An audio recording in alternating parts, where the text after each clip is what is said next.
एक ब्राह्मण को कहीं से यजमानी में एक भैंस मिली। उसे लेकर वह घर की ओर रवाना हुआ। सुनसान रास्ते में वह पैदल ही चला जा रहा था। बीच रास्ते में उसे एक चोर मिला। उसके हाथ में मोटा डंडा था और शरीर से भी वो अच्छा तगड़ा था। उसने ब्राह्मण को देखते ही कहा, क्यों ब्राह्मण देवता, खूब दक्षिणा मिली लगती है, पर यह भैंस तो मेरे साथ जाएगी। ब्राह्मण ने झट से कहा, क्यों भाई?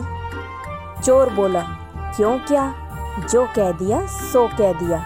भैंस छोड़कर चुपचाप यहाँ से चलते बनो, वरना लाठी देखी है तुम्हारी खोपड़ी के टुकड़े टुकड़े कर दूंगा। अब तो ब्राह्मण का गला सूख गया। हालांकि शारीरिक बल में वह चोर से कम नहीं था, पर खाली हाथ वह करे भी तो क्या करे।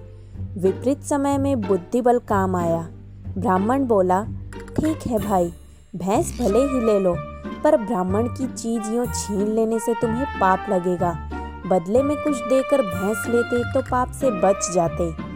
चोर बोला, यहाँ मेरे पास देने को क्या धरा है? ब्राह्मण ने झट से कहा, और कुछ न सही, लाठी देकर भैंस का बदला कर लो। चोर ने खुश होकर लाठी ब्राह्मण को पकड़ा दी और भैंस पर दोनों हाथ रखकर खड़ा हो गया। तभी ब्राह्मण कड़क कर बोला, चल हट भैंस के पास से, नहीं तो अभी खोपड़ी दो होती है। चोर ने पूछा, क्यों? ब्राह्मण बोला, क्यों क्या, जिसकी लाठी उसकी भैंस।